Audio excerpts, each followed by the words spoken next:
Hello everyone, welcome back to STS, Science, Technology, Economy, Strategy 등을 고민하는 곳입니다. 중공경제가 상당히 빠른 속도로 부서질 수도 있겠구나 이런 생각이 듭니다. 한국 경제는 중공 리스크, 즉 차이나 커뮤니스트 리스크 이거 상당한데 이거 어떻게 관리해야 할지, 또 코스피 투자자 입장에서 차이콤 리스크를 기회 요인으로 활용할 수 없을지 고민해 보려고 합니다. 다혈질인 트럼프는 완전히 우락부락하게 중공을 쥐패는 것 같았는데, 바이든은 아주 나긋나긋하게 말이죠, 들릴 듯 말 듯한 그런 목소리로 아주 중공에다가 치명상을 입히는 것 같습니다. 또 미국 의회는 서로 엄청 싸우긴 싸우는데, 싸울 때는 싸우더라도 중공 제재한다 이런 메뉴가 딱 뜨면은 그냥 언제나 대략 만장일치이고요. 마치 오래전에 준비한 것처럼, 그래서 캐비넷에서 꺼내듯이 하룻밤에 그냥 법안 뚝딱 만들어버린 것 같습니다. 그래서 저런 걸 보면서 혹시 제재 법안을 시리즈로 미리 다 만들어 놓은 거 아니냐. 그래갖고 캐비넷에 쫙 전시해 놨다가 필요할 때 하나씩 지금 꺼내는 거 아닌가, 이런 생각까지 든다는 겁니다.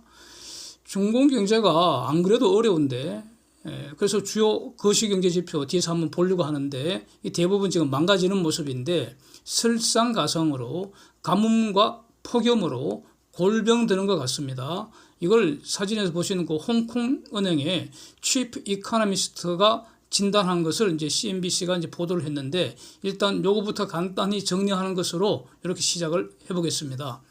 장강, 즉 양쯔강 일대 저수 용량이 바닥이 나고요.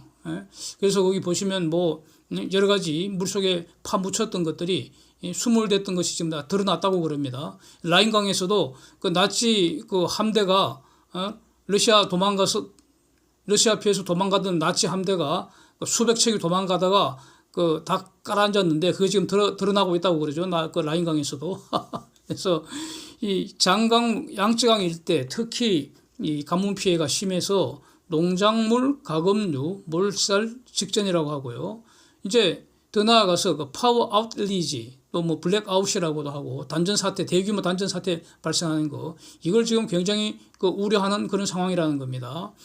이것 때문에 기사에서는 낙온 이펙트라는 용어를 이제 사용을 합니다. 연쇄 반응 또는 도미노 현상이라고 하는데, 이런 위에서 봤던 이런 피해 때문에 철강, 비료, 화학산업에 이르기까지 건설, 농업, 제조업 전반에 지금 직격탄을 주고 있다, 이렇게 진단을 하고 있습니다. 그래서 결국 글로벌 공급망 체인을 직격할 거다, 이렇게 얘기를 하고 있습니다. 매우 비관적으로 보는 것 같습니다. 제 개인적인 사견은, 여기서 만약에 중국 경제는 분명히 어려워지는 것 같은데, 그것이 글로벌 공급망 체인을 일정 부분 직격을 한다면 추가로 물가 상승 요인이 될지, 요거는 이제 두고 봐야 되겠습니다. 작년에도 중공 같으면 블랙아웃이 발생해서, 그러니까 대규모 단전이 돼서 그것 때문에 중공 GDP 대략 한 0.6% 날아간 것으로 지금 평가한다는 겁니다. 그런데 금년에는 이것보다 더 심각해서 GDP 대략 한 1.5% 정도 날아갈 것 같다, 이렇게 칩 이코노미스트가 말을 하고 있습니다. 결론적으로 현재 중공 GDP 대략 한 4% 성장할 것 같다, 이것이 이제 컨센서스라고 하는데, 저번 전망은 폭염과 가뭄이 더 지속되면은 금년 중공 GDP 3% 밑으로 추락할 것 같다, 이게 결론입니다.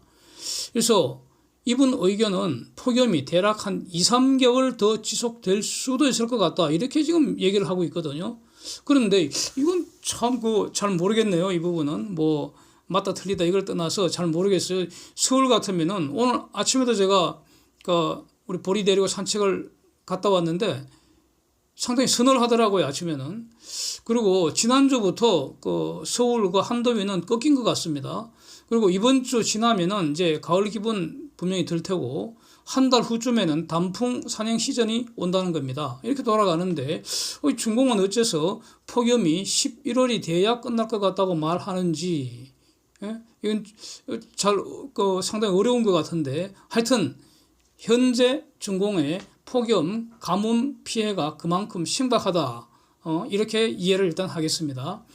여기서 이제 중공의 주요 거시지표 일단 간략하게 한번 정리하고 계속 진행을 하겠습니다. 유크레인 전쟁 이후에 달러 강세 이거 대단하니까 이거 반영해서 주요 국가들 통화는 지금 다 약세이죠. 그래서 중공도 예외가 아니고요. 그 엔화나 한국 원화도 예외는 아닌데 그래서 중공도 지금 위안 달러 환율 폭등한 상황입니다.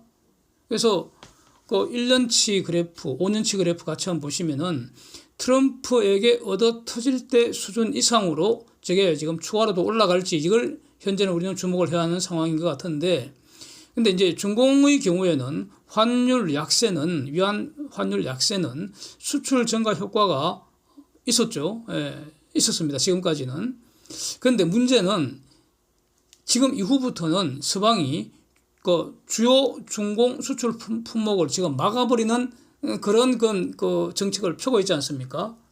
그래서 환율 폭등으로 위안 환율 폭등으로 수출 증가 효과는 앞으로 거의 기대하기가 과거보다는 훨씬 약해질 것이고 그러면 이제 그 수입 물가를 중공은 수입하지 않을 수가 없기 때문에 수입 물가를 올려서 중공 경제에는 엄청난 악재로 작용할 가능성이 높다고 봅니다. 예. 그 다음에 GDP 그래프 한번 보면은 팬데믹 이전보다 지금 분명히 그 망가지는 모습이 확연한 것 같고요. 무역 수지 흑자 아직은 강력한데 저게 과연 얼마나 지속될지 저는 의문입니다. 외환 보유고 급격히 지금 줄어들고 있습니다. 그리고 이제 유럽도 폭염이나 가뭄 피해 극심한 것은 마찬가지지만은 그것이 미치는 경제적 효과는 중공하고는 완전히 다르다고 저는 봅니다. 유럽은 지금 미국하고 같이 가는 거 아닙니까? 그래서 저런 어떤 어려움을 해결할 것이다, 극복할 것이다. 거기에는 전혀 의심할 필요가 없죠. 예, 좀 비용 지불하는 것이죠. 그러나 결국은 해결하지 않겠습니까? 한국도 마찬가지죠. 예, 그런데 중공은 지금 미국한테 바락바락 지금 대들고 있고요. 그 다음에 미국이 중공을 지금 부수려고 점점 더 성능 좋은 망치를 준비를 하고 있지 않습니까? 마치 이런 거 아닙니까? 예? 유럽은 이제 미국 친구니까 같이 가다가 피곤해하고 또 넘어지고 하면은 이렇게 세워주고 또 상처 나면 이제 이렇게 싸매주고 이렇게 하잖아요. 그런데 중공 같으면은 넘어지라고 망치로 좀 깨버리잖아. 부득부득 일어나면은 또 들고 차버리고 그런 상황 아닙니까? 자, 그런데 여기서 이제 한국인데 한국의 가장 큰 교육 상대국이 지금 중공이고 또 그 중공 영내에 한국의 투자 금액도 엄청나잖아요. 그래서 중공 경제 어려워지면은 중공 경제와 얽혀 있는 한국 경제한테도 이제 부정적 효과 오는 거, 요걸 이제 차이콤 리스크라고 부르는 거 아니겠습니까? 부르지 않는다면 제가 이렇게 디파인 하겠습니다. 차이콤 리스크, 차이나 커뮤니스트, 예, 합성어 차이콤입니다. 이것도 제가 만든 겁니다. 예. 한국은 미국, 유럽, 아시아 등 글로벌 국가들하고 경제활동을 지금 하기 때문에 결국 저는 차이콤 리스크 해결할 수 있다고 보고 장기적으로 보면은 오히려 이 위기를 기회로 활용할 수도 있다고 봅니다. 글로벌 공급망 재편 과정에서 한국은 미국의 핵심 동맹 국가 중 하나가 될 것이고, 예? 미국이 글로벌 공급망 재편한다고 할 때 다시 말하면 중공을 공급망에서 빼버린다는 것인데 한국이 참여 안 하면은 매우 힘들어진다는 겁니다. 한국이 참여하면은 천군 만마를 얻게 된다 이겁니다. 그래서 한국은 미국의 핵심 동맹 중에 하나가 된다는 겁니다. 그러니까 지금 미국이 차이나를 부셔주면은 한국한테는 저는 장기적으로 호재라고 봅니다. 한국 경제에는. 그렇게 저는 보고 있습니다. 그러나 그 장기가 오기 전에 단기에 중공에 노출된 정도에 따라서 개별 기업들은 이걸 잘 살펴야 하지 않겠습니까? 예, 이것은 미국에 있는 미국의 글로벌 기업들도 다 같은 상황이고요. 글로벌 기업들은 모두가 다 차이콤 관련 비용을 지불해야만 하는 그런 구조라고 보겠습니다. 한국만 차이콤 리스크에 노출된 거 아니지 않습니까? 예. 그래서 이제 가령 사드 보복이 집중적으로 우리가 당하고 얻어 터지고 있을 때 그때 롯데가 중공에서 전면적으로 철수한 결정을 내렸지 않습니까? 그래서 당시 저는 저거 진짜 잘한 거다. 신의 한 수다. 저는 이렇게 그 당시 평가했었는데, 지금 다시 한번, 지금 기억납니다. 제가. 그렇고. 그래서 요즘 그 롯데 같으면은 매우 홀가분할 것 같습니다. 상대적으로 차이컴 리스크 부담이 매우 적지 않겠습니까? 회장이 지금 사면까지 받았으니까, 그래서 지금부터는 적절하게 이제 그 상황을 즐기면서 악셀 밟을 수 있을 것 같습니다. 예. 그렇지 않겠습니까? 룰랄라 할 수 있을 것 같습니다. 그런데 가령 삼성전자나 하이닉스 같으면은 그 사드 보복 이후에도 중공 투자 더 늘렸습니다. 예. 그래서 앞으로 이 두 회사가 치프 얼라이언스 그다음에 인플레이션 감축법 이런 상황에서 차이컴 리스크를 어떻게 관리해야 할지 주목을 해야 하는 그런 상황인 것 같습니다.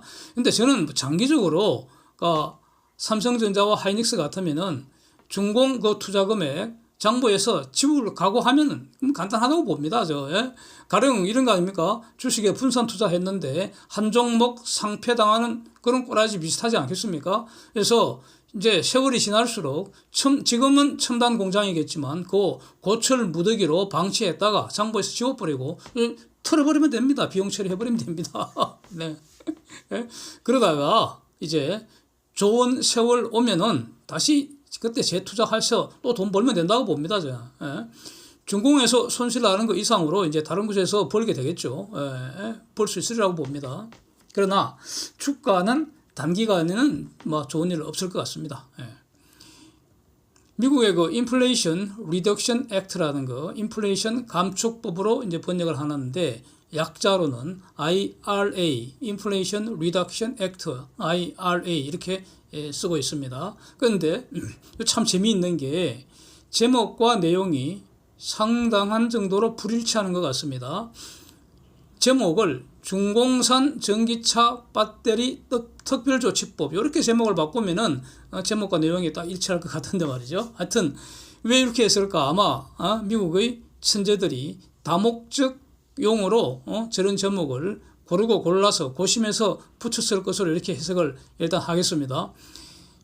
지금 중공경제 일반적으로 부수기 위해서 일반적 규정이 일반적으로 첨단 기술, 첨단 부품 못 들어가게 막고 있고요. 중공산 수입 규제 하려고 하는 이런 여러 법률, 행정명령이 지금 수년째 시행 중입니다. 다 알고 있는 사실이죠. 그래서 그 다음에 여기서 이런 일반적인 규제에 따라서 중공조선산업도 당연히 규제를 받고 있습니다.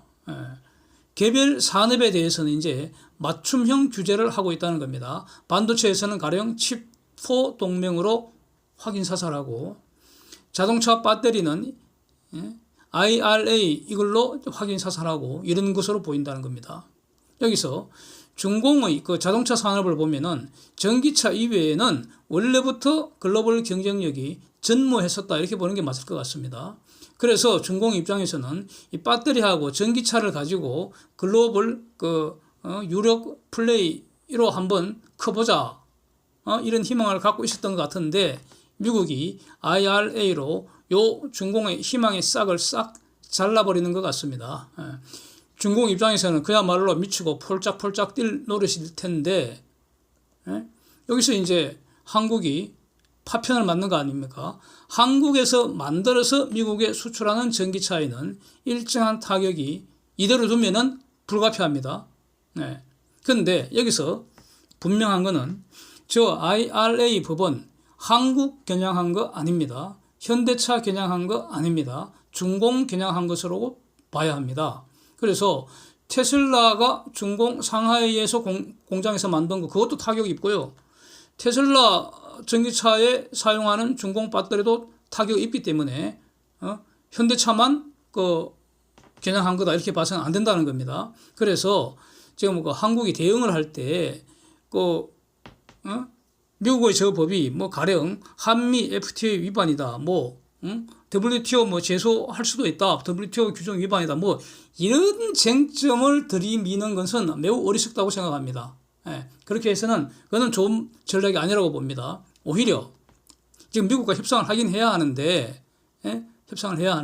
기본적인 어떤 방안은 한국의 한국은 뭐냐? 중공에 대항하는 연합 세력의 핵심이다 이거야. 그래서 한국 경제가 약화되는 것은 미국에게도 악재라는 거야. 그러나 중공한테는 호재가 되는 거야. 왜 친구를 해롭게 하고 적을 이롭게 하는 그런 정책 결과가 나와서는 안 되지 않느냐. 이런 차원에서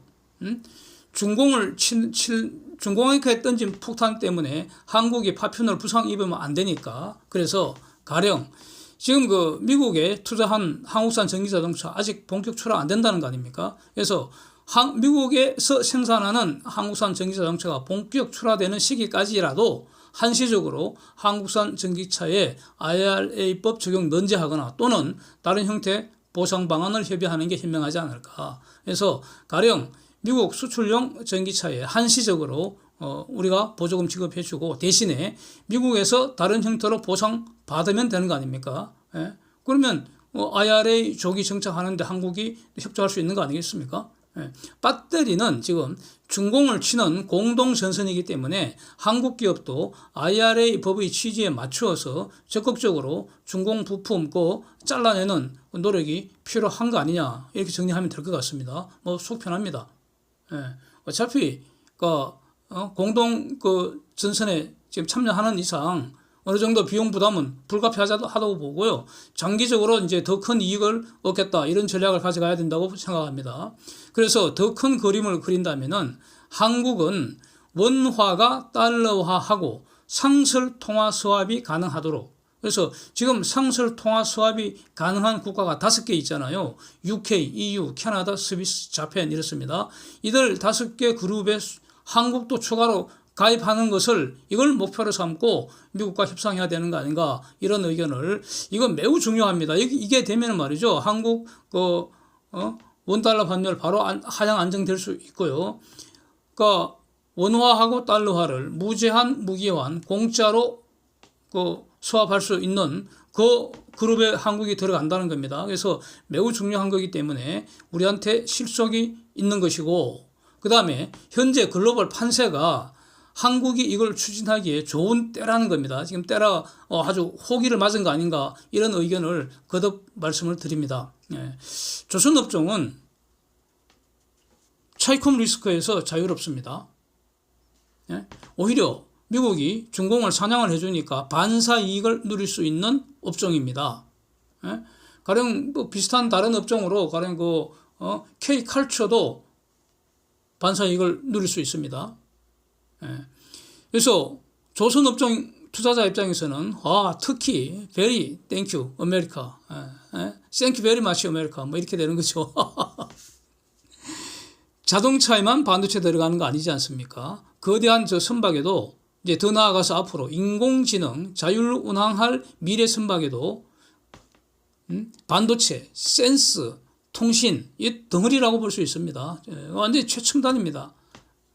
게다가 이 선박 기술 또 그와 관련되는 선박에 들어간 핵심 부품 이거 전부 군함으로 전용 가능한 거 아닙니까? 항모나 잠수함이나 구축함 이런 거. 그래서 중공의 조선업은 3중 제재를 받게 된다. 이걸 잘 알아야 될 것 같습니다. 지금 실질적인 경쟁은 안 되는데 형식적으로 중공은 지금 한국과 경쟁 관계에 있지 않습니까? 조선산업이. 그래서 중공 빼고 나면은 경쟁자가 없잖아요. 예? 글로벌 시장에서. 그래서 중공이 아주 경쟁 상대는 아닌데 아주 신경 거슬리잖아. 그러나 중공 조선업은 3중 제재를 받고 있다. 1. 일반적인 첨단 기술 부품 이거 수출 금지당하고 있고 2. 군사 전용 가능한 거 수출 금지당하고 있고 3. 반도체 수출 금지는 선박 조선 산업에도 영향을 준다 이겁니다. 그래서 현재 이렇다는 것이고 앞으로 가령 칩4나 인플레이션 감축법 IRA 이게 끝이 아닙니다. 이거 끝이라고 생각하면은 대단히 우둔한 겁니다. 끝이 아니고 시작입니다. 시작. 언제 끝나는가? 중공 경제가 너덜너덜하게 되고 이렇게 부서지고 완전히 불구가 되고 그래서 제2의 난징 조약, 제2의 베이징 조약, 현대판 텐진 조약 체결돼야 끝난다. 저는 이렇게 보고 있습니다. 그래서 한국 경제도 아주 치밀하게 탈중공 정책 수립해야 한다고 봅니다. 핵심은 이제 중공에 투자해서 돈 버는 시대는 지났다. 그냥 중공이 살 수밖에 없는 물건 만들어서 중공에 팔아서 돈 벌자 전략을 수정해야 되는 거 아니냐. 즉 중공은 소비시장이다. 한국의 돈과 기술의 식민지 소비시장으로 활용할 전략을 수립하는 것이 바람직하다. 저는 이렇게 보고 있습니다. 그러면 언제 중공에 다시 투자가 가능하겠는가? 그거는 말이죠. 언제 될지 알 수가 없는데 10년 될지 20년 걸릴지 하여튼 일단 그 전에 먼저 중공경제가 너덜너덜 하도록 부사져야 한다 이겁니다. 그러고 나서 적당한 때에 미국과 글로벌 기업들이 다시 본격적으로 중공 투자를 다시 시작하는 그 시점에 그때 같이 들어가서 같이 투자해서 같이 버는 것이 그게 안전하다 이렇게 생각을 합니다. 예? 지난주 보면 유럽 물가지수가 말이죠. 꺾이지를 않고 추가 상승한 거, 그 다음에 일시적으로 가스 가격 급등한 거 여기에 놀랐고, 그 다음에 이제 이러니까 패드워치의 금리 인상 확률이 75 올라갈 가능성이 좀 올라가고 그랬습니다. 지난주 중에. 그래서 미국 주식시장이 또 차익 실현 매물도 확 쏟아져 나오고 그래서 이제 약세를 보였는데 마치 한국 물가지수가 좀 더 상승하는 것과 유사하게 말이죠. 유럽도 유크레인 전쟁 직격 영향권 아니겠습니까? 그리고 또 유럽도 에너지 대외 의존도가 높지 않습니까? 그래서 유럽의 물가지수 상승은 좀 더 이어질 거다 이렇게 보는 게 합리적이고요. 그래서 지난주 그 유럽 물가지수 계속 올라간 거 이렇게 그렇게 많이 놀랄 일도 아닌 것 같고요.